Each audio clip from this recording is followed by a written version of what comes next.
Alright.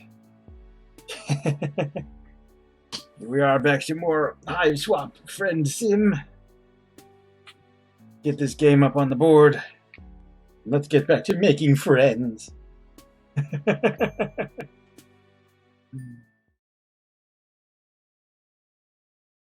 Alright. Been moving right along with these fellas. Alright, we met both of these. We're up to 13. Of fate, fortune, and fashion. Blah, blah, blah. Friendship, blah. Boldir Lamati still says yet.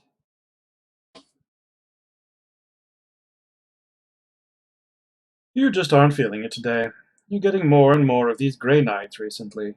Nights where the call of the streets, that infinite ramble for companionship, just sounds exhausting and meaningless. You had days like this back on Earth, too, when getting out of bed just didn't seem worth it. The sun is just beginning to slip under the horizon, and usually this would be the sign to rise and shine.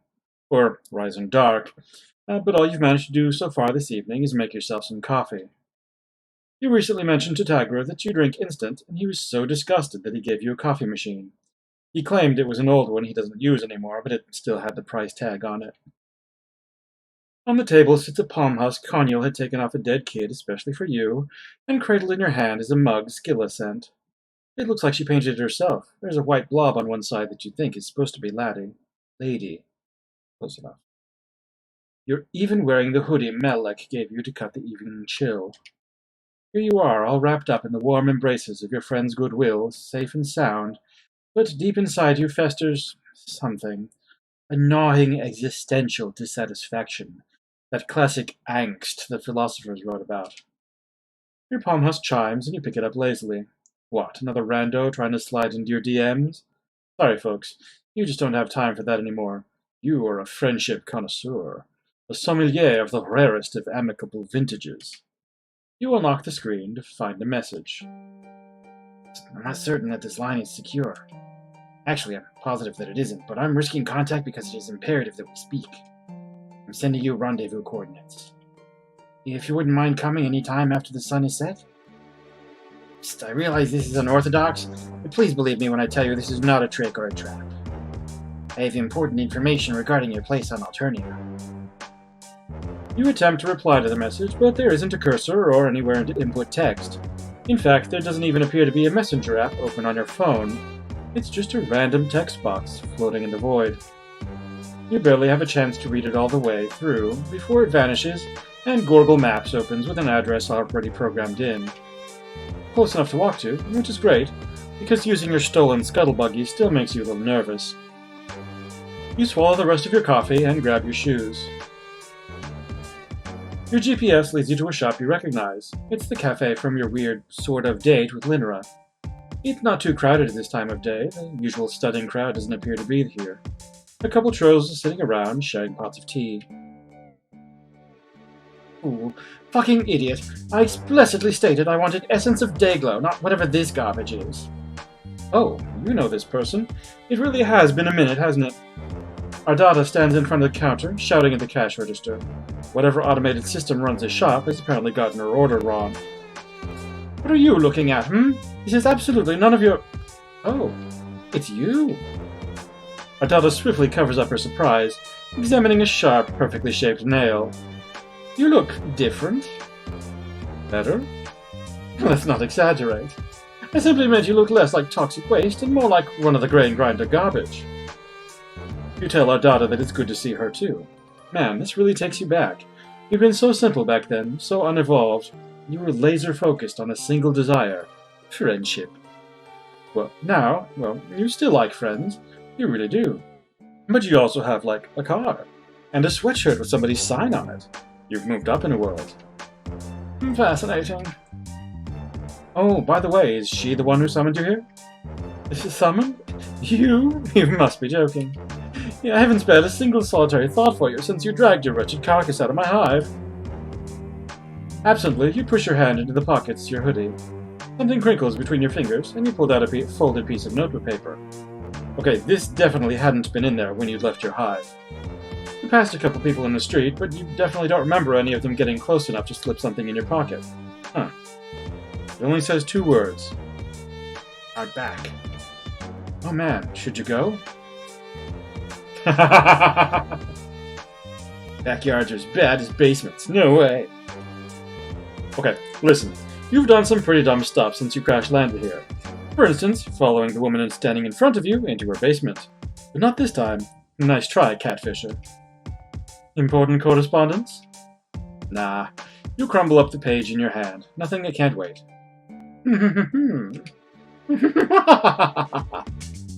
Good. Impeccable timing. Just what I was hoping you would say. Friend blocked. Oh no. Alright. Wait, not load. No, not load!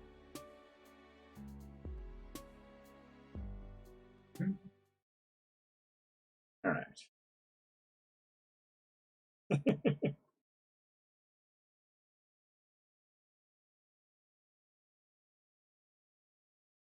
Blah, blah, blah.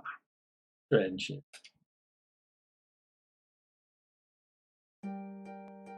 Go, go, go!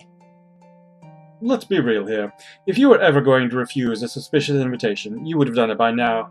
You would have drawn a line at the vehicle theft, or murder church, or anime club. You can't resist a social engagement. Your tragic flaw. Okay, I guess. Enjoy yourself. You head back through a beaded curtain, half expecting an alarm to ring. How do they keep people from just robbing stores here? Are there, like, lasers and shit? You emerge into a tidy little back garden. None of the plants here are ones you recognize from Earth, but it's still nice. You cross a bridge over a slow-flowing stream, find yourself looking down at a path that blooms into a tight, dizzying spiral. Maybe you're supposed to walk across it and ponder your place in the universe? Your contemplation would be inevitably cut off before it hit its climax, because someone is sitting at the center of the spiral. She is a small, compact shape, with her hair cut short and choppy around her chin, wearing a shapeless white dress, really more of a robe. I've been waiting for you. Thanks for coming. She speaks in a stage whisper, low and full of air, but still loud enough to hear across the path.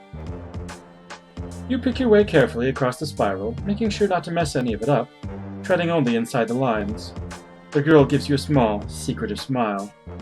My name's Boldir. You ask her if this is her garden. Does she live here?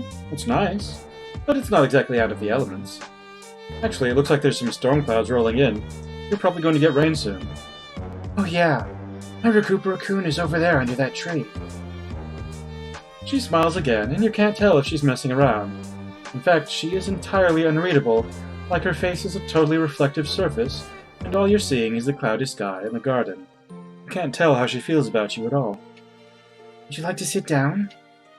Inside the circle, or... She looks around like she's only just realizing she is at the center of a complicated geometric pattern. It doesn't matter. I only wanted to see if you would follow the path or trample through it. If you didn't either. You forged your own way while taking care to preserve that which had come before. You ask her what that means. Maybe nothing. I'm not sure. The wind tosses her hair and the clouds chase each other across the sky. If the rain comes, it will come soon. Boldir continues to look at you as you shift awkwardly and shiver, pushing your hands into your hoodie. This is different than any other friend meetup you've had, even with the others who purposefully sought you out. There is a serenity to Boldir that all the rest lack. Or maybe that's just this zen-as-fuck garden getting to you. You try to remember what Boldir said to you in the message that she somehow managed to make appear on your phone, and then immediately self-immolate. That she has some information for you, about your place on Alternia, or some shit like that. Did I say that? I guess I did. I suppose I wanted a chance to talk to you a bit before the end. I was starting to feel a little... jealous, maybe? Right. You guess everybody has been going on about the funny dumb alien robot who's been prowling the countryside. No, that's not it. I'm sure you're very funny. I just wanted a chance to talk to you. Someone who is so adrift in the swirl of fate and the whims of the paradox. Paradox? You don't know anything about paradoxes. Well, you know what they are, you just don't see why they're relevant. They aren't. Paradoxes aren't relevant by their very nature. It's the essence of that nature that makes him so integral to this story. You shake your head. You're not built for this cosmic stuff. You're just an orphan from Earth with quick fingers, for spaceships and apparently vehicles. Boldir gives you another sly smile. Oh, quick fingers? You blush. You hadn't meant that as a dirty joke or anything. Also, your fingers are nowhere near as quick as hers.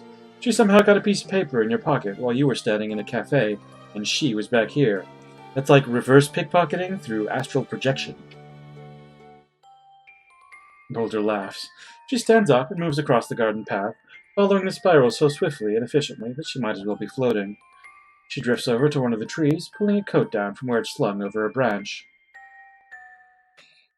It covers her from chin to ankles, coming together to form an all-agreeing symbol on her chest that looks like a question mark without the dot. A broad-brimmed hat finishes out the ensemble. Oh, I can't teach you astral projection, but pickpocketing is actually quite simple. Would you care to learn? Ideally, we'd need a third person to act as the mark, but I think we can make it work. More crime, huh? Sure, let's do crime! This whole mess started with a theft of a spaceship. Ooh, it was a stolen spaceship, was it? And if Boldir is right about all that fate horseshit, that was supposed to happen, so maybe you'll lean into it. Perfect. The first and most important aspect of the art of pickpocketing is staying unobtrusive. You think about mentioning that walking around in a great big coat and floppy hat is not the most unobtrusive thing you've ever seen, but you aren't the expert here. Also, you're an alien, so you don't really have room to talk. Maybe you should get a big coat like that yourself. You just love ripping looks off of all your friends. Boldir takes you through the basics of criminal sleight of hand, and on the whole you aren't too bad. In fact, you think you might have a future in it if you weren't already on the career path of professional friendshipper. You don't know what this has to do with her learning about you or teaching you your place in Alternia, but it's fun, and Boldir is a good teacher.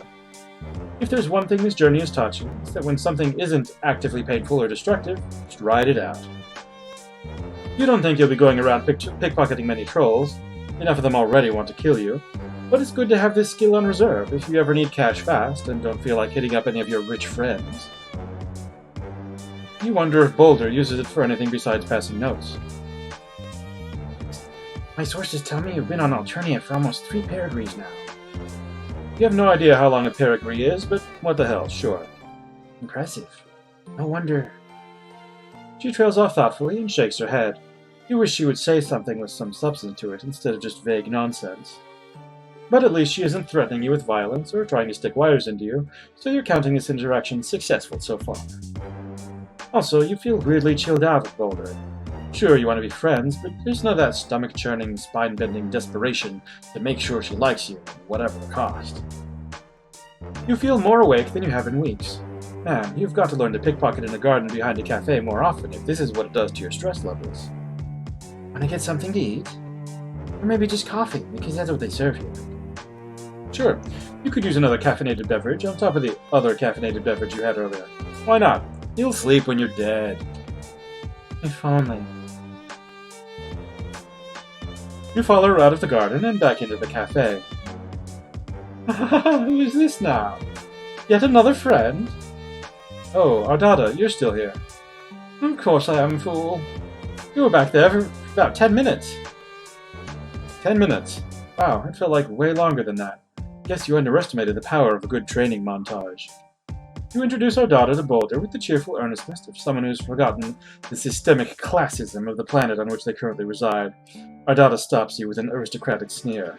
Stop, before I have to stop you myself. I have absolutely no desire to mix with those so low on the social ladder. What in the world could she have to offer me?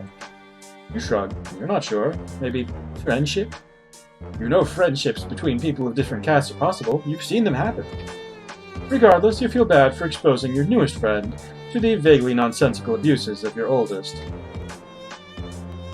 You turn back to Boldir to apologize and find her gazing coolly at Ardada like she could do it all night.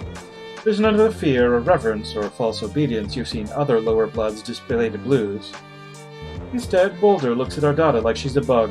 Worse, a pebble that she would just love to kick out of the way. Nice to meet you in person, Miss Carmia.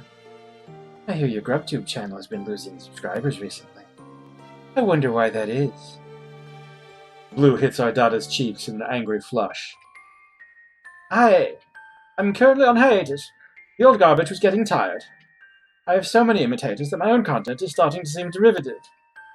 She gives one of her maniacal laughs, but it's a little less robust than usual. Man, the wild tundra of internet fame really is a stark and arid battleground. In fact, I have a new feature in the works as we speak. She holds up the little vial she'd been haggling with the cash register over earlier. Poison. I think the best and most expedient process... He spelled it. Expedient has an E there. The best and most expedient process would just be to dose my featured guest food and then hide the antidote somewhere in my hive. Unless you have another idea? She smiles, sly and mean. Boldir smiles back, just as vicious. Great. Have fun with that. While Boldir talks, her eyes start flicking from you to Ardada and then down. Again and again. You, Ardada, and down. It takes a couple go-rounds before you realize what she's telling you. She keeps looking down to your hands, which are stuck in your hoodie pocket. Exactly where you found the note Boldir slipped you.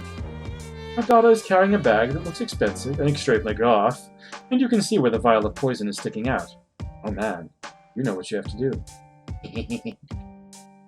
When a group comes into the shop and pushes past the three of you, you move in on Ardada and slip a hand into her bag, palming the smooth, cold vial.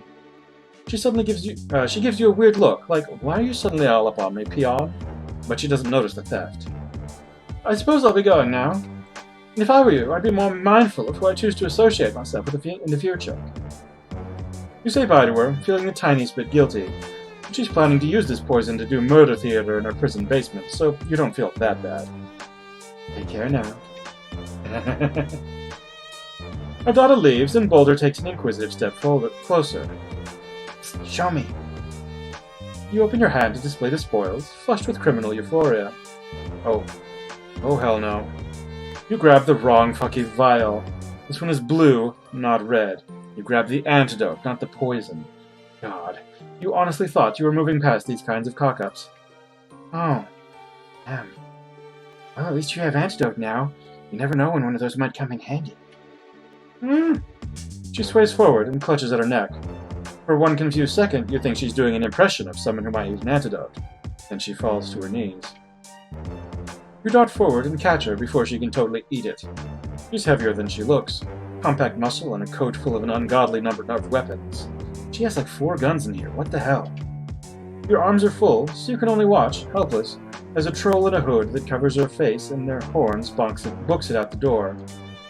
You shout that some fucker just stabbed your friend, but nobody here is looking at you.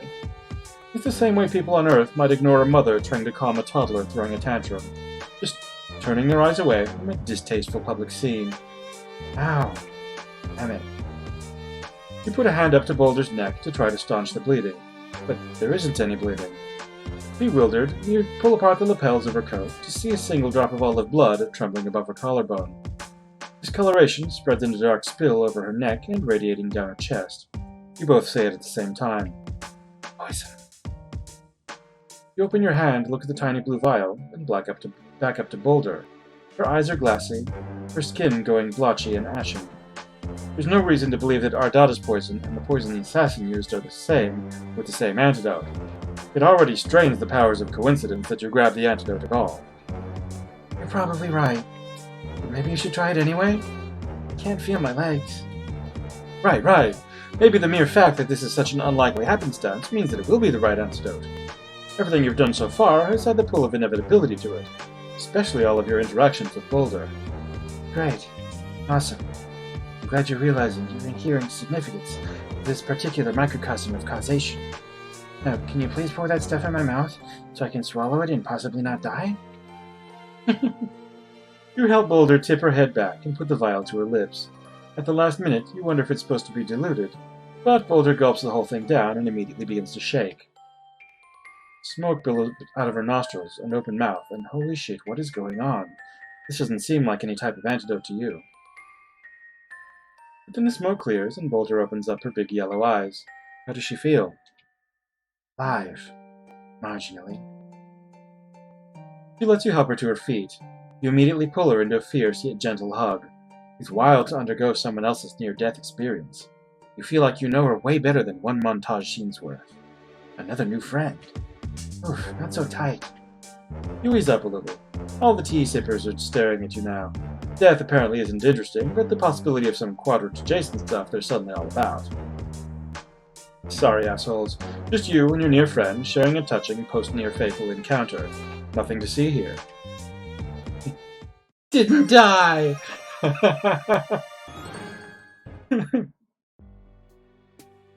Yeah, about that. Alright.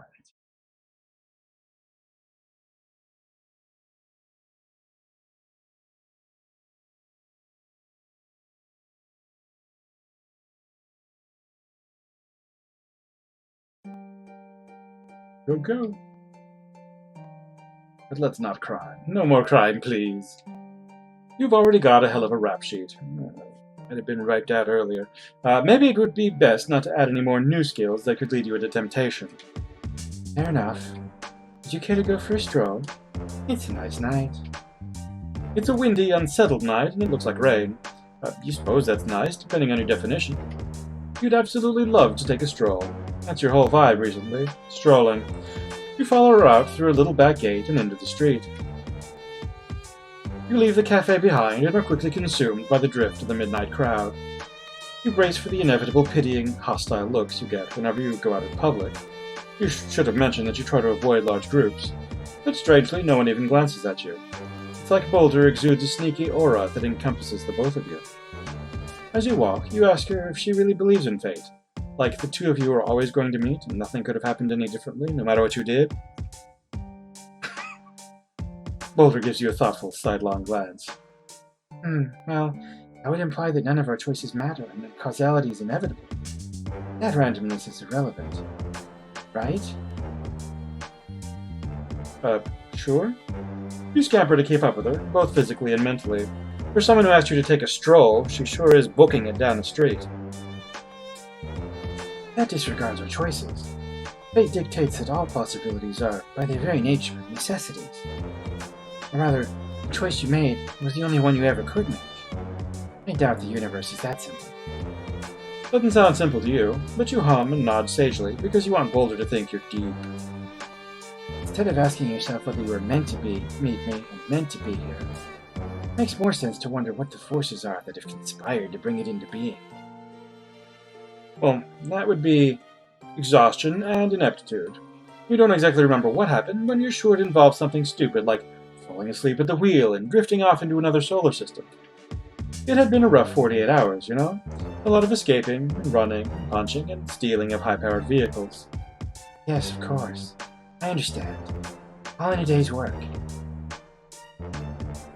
She stops you at most intersections so she can take surreptitious glances around the corner before gesturing you forward. Every so often, she will turn the two of you around to double back. You aren't exactly sure why.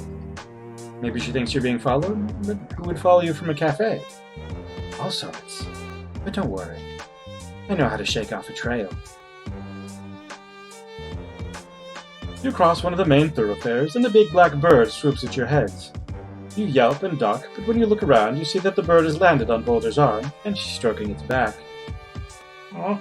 You brace yourself for it to start talking or some shit like that, because that's what your life is like now, but it just sticks its leg out for Boldir to remove a scrap of paper. It waits patiently for her to read the message, and then scribbles something on the back, before attaching it to the crow and throwing it back into the air. Man, that's some Harry Potter-ass shit.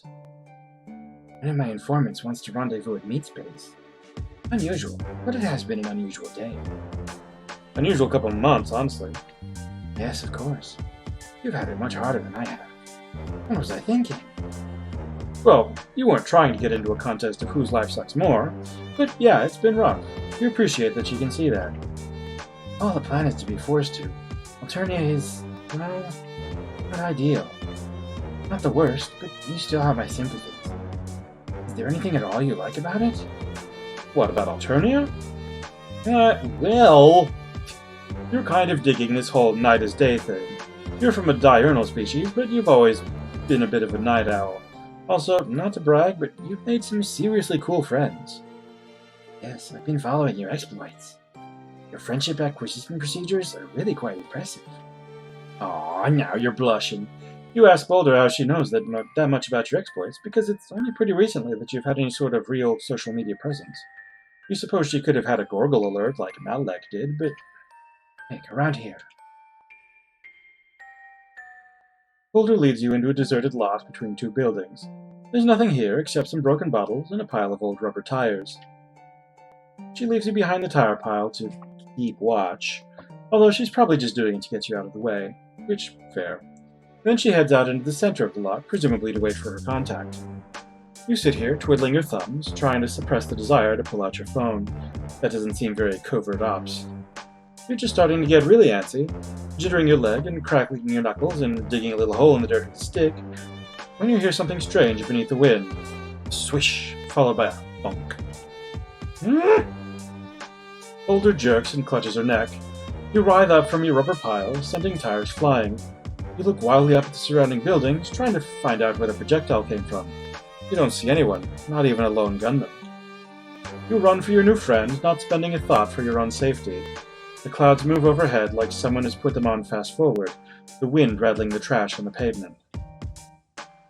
By the time you reach Boldir, she has begun to twitch in hard spasms. One look at the blotchy stain spreading across her neck, and there's no doubt. You both say it at the same time. Poison.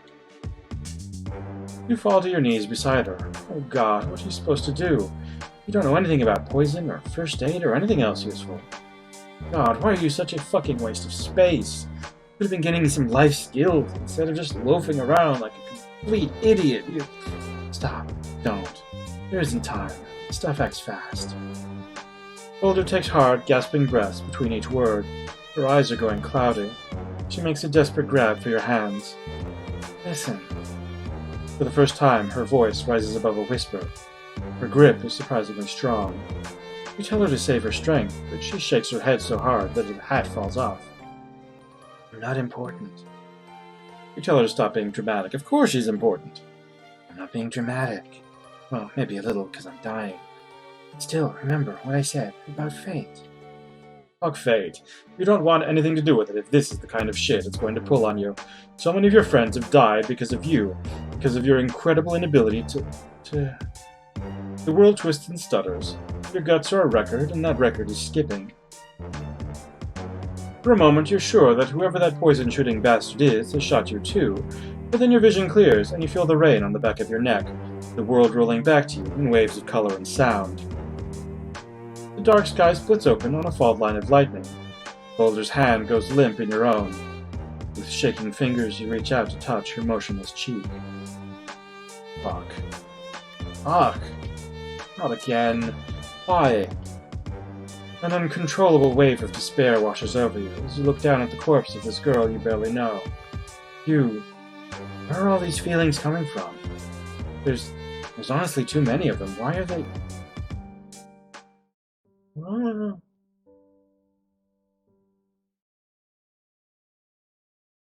Then? Must I do everything myself? Yeah. Okay.